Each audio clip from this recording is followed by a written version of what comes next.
그 말씀의 교회 정의원제도 오늘은 함께 나누려고 합니다. 지난번에는 그 말씀의 교회가 어떤 교회인가, 그 교회에 대한 소개가 지난주의 내용이었다면, 오늘은 주제를 좀 더 좁혀서 그 말씀의 교회 정의원제도는 어떤 제도인가, 어떤 걸 추구하고 어떤 방향으로 나아가려고 하는 것인가, 이런 부분들을 함께 나누는 시간 갖도록 하겠습니다.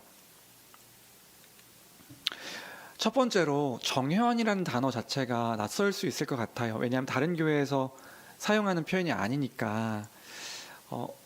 정회원이라는 게 뭡니까? 뭔가 이제 클럽이나 동호회의 회원 같은 그런 의미 안에서, 맥락 안에서 우리가 이해되기 쉬운데, 정회원은 뭐냐면요, 그 의미 자체가 단어적 의미 안에서 교회를 구성하는 사람들, 그 사람들을 우리는 정회원이라고 이제 부르기로 했습니다. 교회를 구성하는 사람들이요, 교회를 참되게 구성하는 사람들을 정회원이라고 이제 부르는 거죠. 그럼 준회원은 뭐냐? 그 정회원이 되기 위해서 그 복음을 알고, 우리 지난번에 얘기 나눴듯이 학습 교인이 되어 그 복음을 알고 믿는 그런 시간들을 가져가는 과정을 이제 준회원 과정이라고 하고요. 교회가 전한 그 복음을 따라 믿고 신앙 고백으로 고백한 사람들을 이제 교회의 회원으로서 받아들이는 제도가 정회원 제도다. 그래서 우리 교회는 정회원이라고 부르기로 한 거예요. 다른 교회 안에서는 뭐 교인, 회원, 성도 이렇게 부를 수 있죠. 근데 우리 교회 안에서는 그 교회된 성도들을 정회원이라고 부르기로 했고요. 그리고 각자 부르는 호칭은 성도라고 부르기로 했습니다.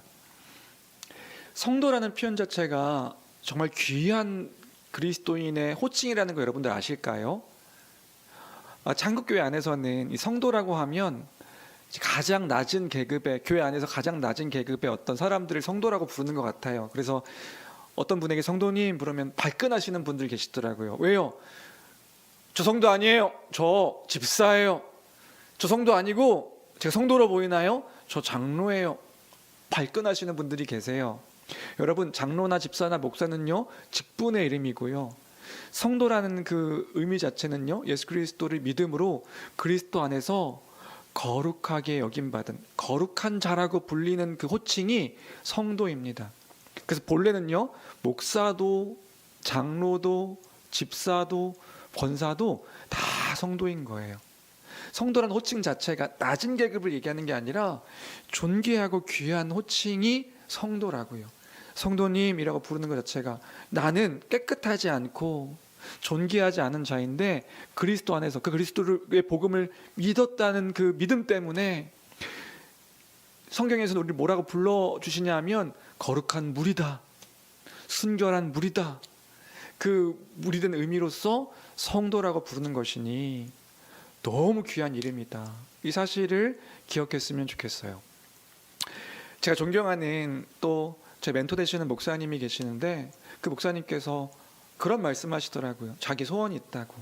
그 소원이 뭐냐 하면, 장례식 때 보통 우리 그 명패라고 하나요? 장례식장 가면 그 명패에 직분을 쓰고 목사 정일국 이렇게 쓰는 경우들이 많다고요. 자기 직분 장로 땡땡땡.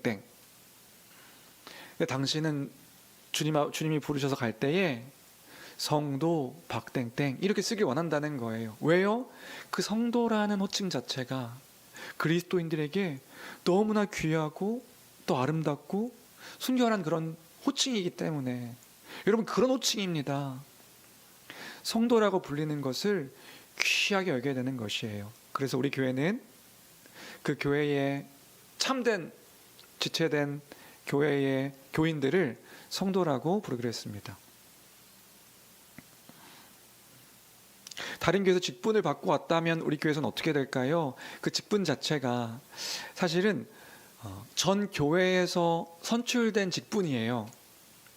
새롭게 교회를 옮기셨다고 한다면 저희가 친분이 이제 있을 때 그 호칭을 이제 그분에게 불러드리긴 하지만 그 말씀의 교회 안에서 공적인 자리에서의 직분은 아닌 것입니다.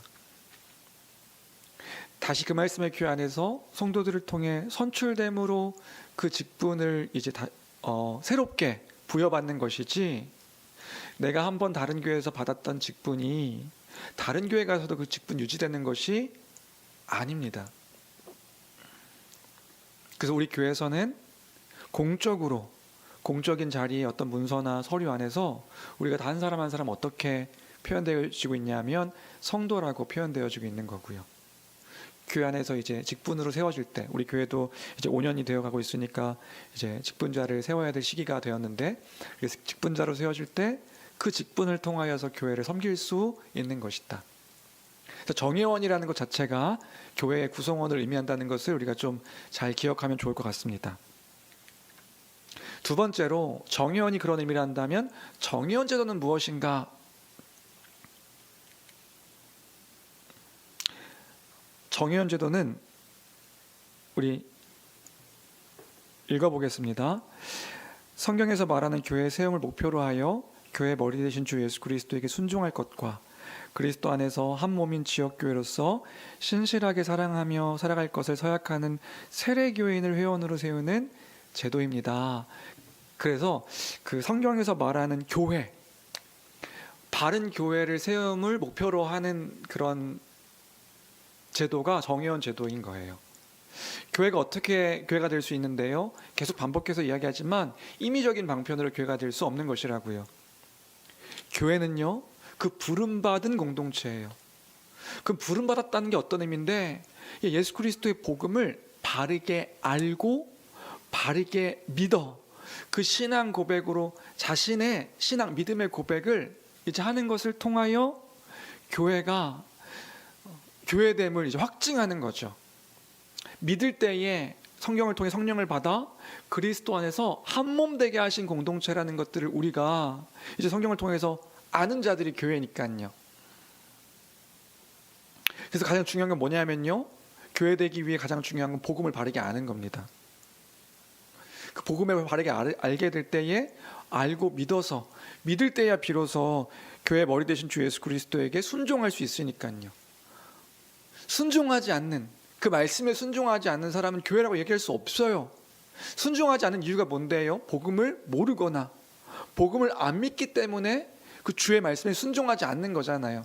순종하지 않는 사람은 교회가 될 수 없는 거죠. 그럼 복음을 모르는 이유가 뭡니까? 교회가 그걸 알려주지 않았기 때문에 그런 것이고요. 정회원 제도는 그 사람들로 하여금 그 복음을 전하는 그 과정들로 교회됨을 바르게 세우는 목표를 갖고 있는 거예요. 그리고 이 믿음의 내용들을 바르게 전하고요, 더불어서 이 복음을 바르게 알 때에, 바르게 믿을 때에 그리스도 안에서 한 몸인 지역교회로서 신실하게 사랑하며 살아갈 것을 서약할 수 있거든요. 그냥 저 사랑하겠습니다, 단순히 이런 개념이 아니라고요. 그리스도 안에서 한 몸 되게 하셨음을 이 복음을 통해서 알게 된 자들이 믿음을 통하여 사랑할 수 있는 것이기 때문에 그 사랑할 것을 알려줌으로 교회 회원이 되게 하는 제도, 그런 사람들이 본래 세례를 주는 거거든요. 여러분 세례 어떻게 받으셨어요? 세례 받으신 분들 그냥 몇 주 교육을 통하여서 믿는다고 치고 시험 한번 보고 그렇게 세례를 받으신 분들 계실까요? 본래 그 세례의 의미는 그런 게 아닙니다. 그래서 바르게 복음을 알고 믿을 수 있도록 돕기 위한 제도가 정회원 제도다. 이게 특이한 게 아니라요, 그냥 막 물 찍어주듯이 세례를 베푸는 것 자체가 특이한 거예요. 세례는요, 그 세례의 의미 자체가 성령으로 말미암아 옛사람이 죽고 새 사람이 다시 살았다는 그런 의미와 상징을 담고 있는 그 물세례를 통하여서 성령 세례 받았음을 확증하는 게 물세례거든요. 그 물세례를 통해서 성령 세례가 무엇인지 알아야 되고요, 성령 세례가 결국엔 예수 그리스도의 십자가와 부활을 통해서 행하신 일들이 무엇인지를 바르게 아는 사람들이 세례를 받을 수 있는 것이기 때문에 그런 교회됨을 바르게 그 목표로 삼고 이렇게 시행하는 제도가 정회원 제도다. 그럼 그 말씀의 교회 정회원은 어떻게 될 수 있나요? 먼저는 그 말씀의 교회에서 세례를 받은 사람이 정회원이 되는 거죠. 그리스도의 복음을 바르게 듣고 믿어서 교회적 존재로 살아갈 것을 서약하는 사람들이 세례를 받아 정회원이 됩니다.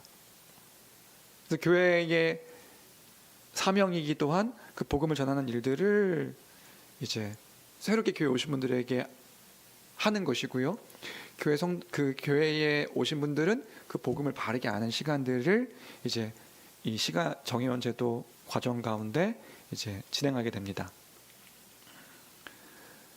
타 교회에서 세례를 받고 오신 분들이라면 어떻게 될까요? 전 교회에서 세례 받았습니다. 이 교회에서도 교회 회원들 인정해 주세요. 그렇게 될 수 없습니다. 타 교회에서 오신 분들이라 할지라도 우리 교회의 회원이 되기 위해서는 복음을 바르게 점검하고 또 그 성도도 이 교회가 바른 교회인지를 서로 알아가는 시간들을 갖습니다. 전 교회에서 잘 신앙생활 했던 사람입니다. 예, 그럴 수 있지요. 그런데 우리 교회에서는 그분이 어떻게 신앙생활 했는지 다 알 수 없다고요. 그래서 어떤 과정을 거치냐 하면 우리가 믿고 있는 그 복음의 내용들을, 그 교리의 내용들을 함께 나누는 시간들을 갖는 거예요. 그것을 통해 교회는 이 성도가 복음을 바르게 믿는지를 확인하고 점검하고요. 바른 신자였구나, 바른 신자로 살아갔던 성도였구나 확인하는 시간을 갖고요. 성도 개인도 우리 교회가 어떤 교회인지, 여러분 우리 교회가 복음을 잘 전하는 교회인지 여러분들 어떻게 아세요? 정일국 목사라는 사람을 믿을만 하니까? 여러분 아니요. 저라는 사람 믿지 마십시오. 저를 믿는 게 아니라 이 교회가 전하는 이 목회자를 통해서 선포되어지는 그 복음이 바른 복음인지를 점검하는 시간들이 필요한 거라고요. 서로에게 유익한 시간이다.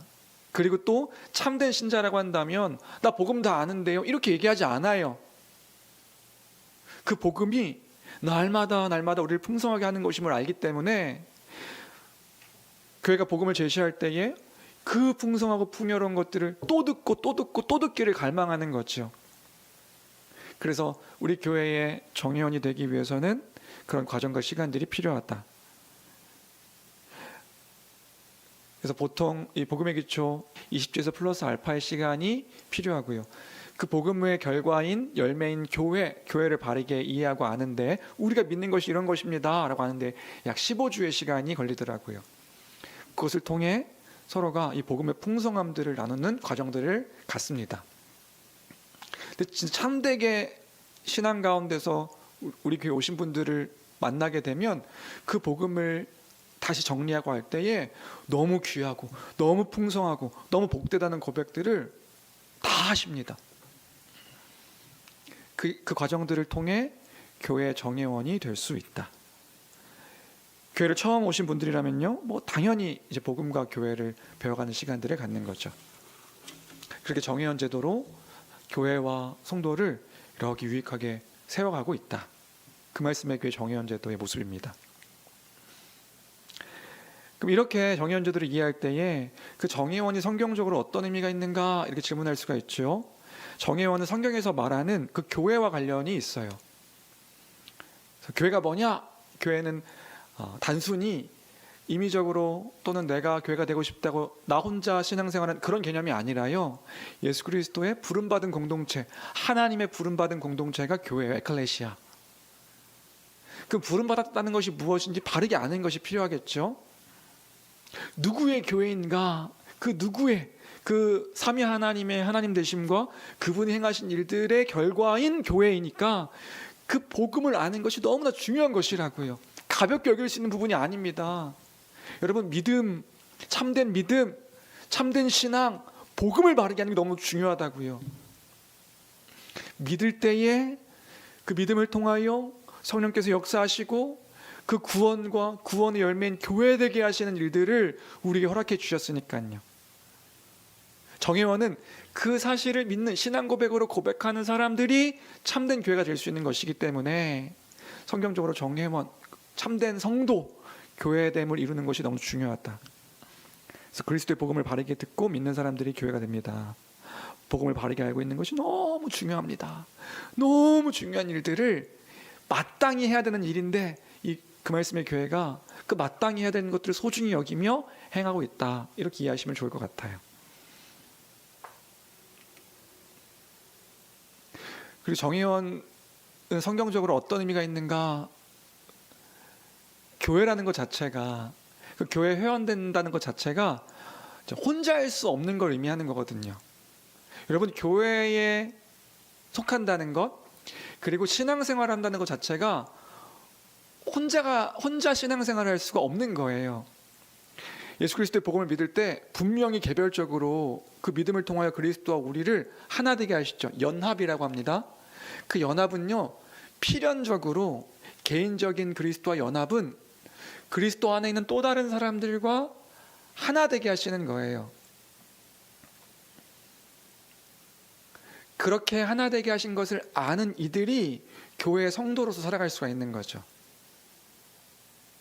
그래서 교회 참된 모습을 생각할 때에 그 정회원으로서 교회로 살아가는 것들을 바르게 아는 것, 그리고 이것들을 가르치는 그 일들이 교회가 너무 중요하게 정회원 제도를 시행하고 있는 거예요. 어떤 분들은 교회에서 그렇게 말씀하시는 분들 계시더라고요. 저는 예수님은 좋은데 교회는 별로 좋아하지 않아요. 교회로 살아가는 거, 그래서 축도 끝나면, 목사님 축도 끝나면 도망치듯이 가시는 분들 계시지요. 그거 바른 신앙생활이라고 할 수 없습니다. 성경을 읽어보십시오. 특별히 에베소서를 보십시오. 그리스도께서 십자가에 못 박혀 죽으심으로 말미암아 그리스도의 놀라운 그 영광의 충만함을 교회를 통하여서 드러내고 나타내게 하셨는데요. 삼위 하나님의 그 구원의 일들을 통하여 열매 맺게 하신 하나님의 소망, 하나님의 유업, 하나님의 지극히 크신 능력으로 행하신, 세우신 것이 무엇이? 교회예요. 교회. 그 교회됨을 바르게 전하고 교회됨으로 살아가는 공동체가 성경에서 말하는 교회의 모습이고요. 그 말씀의 교회는 그런 성경에서 말하는 교회를 이제 지향하며 나아가고 있다. 연결선상에서 임의적인 방편으로 교회가 될 수도 없습니다. 우리 고린도전서 1장 2절 함께 읽어보면, 고린도에 있는 하나님의 교회 곧 그리스도 예수 안에서 거룩하여지고 성도라 부르심을 받은 자들과 또 각 처에서 우리의 주 곧 그들과 우리의 주 되신 예수 그리스도의 이름을 부르는 모든 자들에게.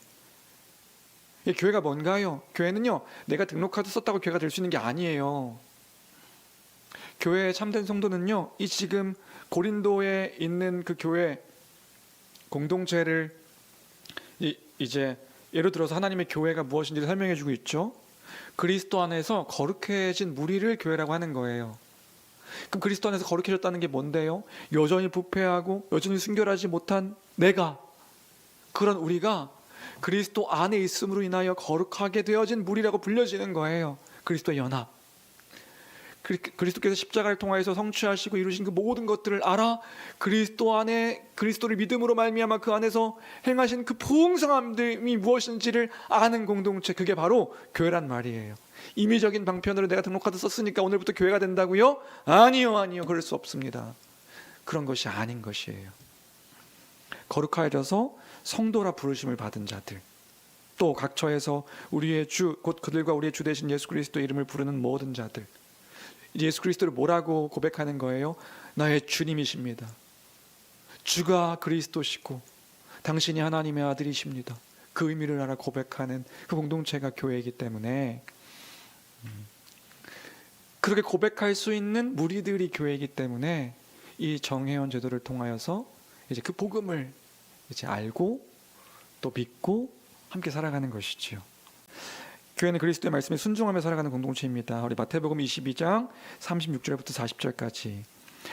선생님, 율법 중에서 어느 계명이 크니까? 예수께서 이르시되 내 마음을 다하고 목숨을 다하고 뜻을 다하여 주 너의 하나님을 사랑하라 하셨으니 이것이 크고 첫째 되는 계명이요 둘째도 그와 같으니 내 이웃을 내 자신같이 사랑하라 하셨으니 이 두 계명이 온 율법과 선지자의 강령이니라. 교회는요, 그 주님 되신 예수 그리스도의 말씀에 순종하는 공동체가 교회지요. 하나님의 율법, 하나님 말씀의 그 핵심을 크게 두 가지로 요약해 주셨죠. 마음을 다하고 목숨을 다하고 뜻을 다하여 하나님을 사랑하는 것, 그리고 이와 같이 내 이웃을 내 몸같이 사랑하는 것. 그게 우리 주님의 명령이라고 한다면 교회는 어떤 공동체인가요? 그거 싫습니다. 나 하나님 사랑하는 건 좋은데 이웃을 사랑하는 건 싫습니다. 그럴 수 없는 거라고요. 그리고 하나님을 사랑하는 것도 마찬가지지요. 내가 하나님을 사랑하는 게 먼저가 아니에요. 하나님의 사랑을 알아. 그 사랑에 반응하는 게 하나님을 사랑하는 거죠. 하나님이 어떤 분이시고 그분이 행하신 일들을 알 때에 그 크신 사랑이 얼마나 큰 건지를 알 수 있기에 복음을 통하여 그 사랑의 풍성함을 아는 자가 하나님을 사랑할 수 있죠. 하나님을 기뻐하고 즐거워하고 하나님을 향유하고, 그 사랑 가운데 거하는 자들이 하나님의 형상대로 창조되어진 다른 사람들, 그리스도 안에서 그리스도의 옷을 입어 그리스도로 말미암은 그리스도의 존귀한 자들을 사랑하며 살아가는, 그 말씀에 순종하며 살아가는 공동체가 교회다. 이 모든 것들을 이 정예원제도를 통하여서 정예원은 참된 성도가 되어 살아가는 것이고요, 주님이 사랑하라 하시니 사랑할 수 없는 다른 지체들을 아멘 아멘, 주님의 뜻이기에 내가 사랑합니다, 사랑하며 살아갈 수 있는 거죠. 믿음으로 그 말씀에 순종하는 공동체가 교회다. 그럼 어떻게 이렇게 살 수 있는데요? 복음을 바르게 알고 바르게 믿을 때. 이렇게 살지 않은 이유가 뭔가요? 크게 두 가지예요. 하나는 복음을 모르거나 복음을 안 믿거나. 모를 수 있죠. 모른다면 누구의 문제인가요? 교회의 문제예요. 교회가 전하지 않았으니까요. 근데 명백하게 전했음에도 불구하고 살지 않는다는 건 무엇의 문제인가요? 믿음의 문제죠. 믿지 않는 것이기 때문에. 그래서 정예원제도를 통하여서 그 바른 성도를 세워 그 바른 성도와 함께 교회로 살아가는 그러한 과정들을 함께 이뤄가는 교회가 그 말씀의 교회다. 당구장 표시, 성도는 혼자 할 수 없습니다. 그리스도께서는 우리를 교회로 부르셨기 때문입니다. 그렇기 때문에 혼자서 신앙생활하고자 하는 마음을 갖는 것은 교회를 잘 모르는 것이거나 가짜 신앙생활의 가능성이 큽니다. 교회는 함께합니다. 함께 하나님을 배우고 함께 예배하고 함께 교제하고 함께 말씀에 순종하는 공동체, 그 공동체가 바로 교회입니다. 예, 그 말씀의 교회가 이제 나아가고 추구하고 있는 방향이 이런 방향이다. 성경에서 말하는 그 교회를 소망하며 이미 시작된 하나님 나라의 복됨을 믿음으로 고백하는 공동체, 그 교회가 그 말씀의 교회다. 정예원제도를 통해서 이것들을 시행하려고 한다. 여러분께서 보복된 것이라고요. 이게 이상한 게 아니라 마땅히 우리가 그 교회됨을 기억할 때에 본래 교회라고 하면 바르게 시행해야 하는 모습인 것입니다. 이상한 게 아니다.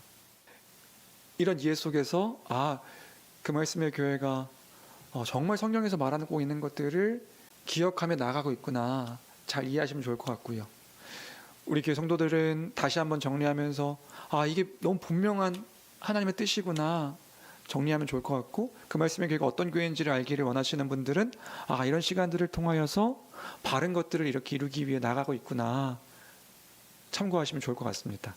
그럼 그 말씀의 교회 정예원제도는 어떻게 운영되나요? 그건 지난번에 함께 나눴던 내용들, 그 말씀의 교회 소개 자료를 통해서 좀 다시 정리하시면 좋을 것 같습니다. 여기까지 정예원제도가 무엇인지 참고하셔서 교회를 좀 바르게 이해하시는 시간 되셨으면 좋겠습니다.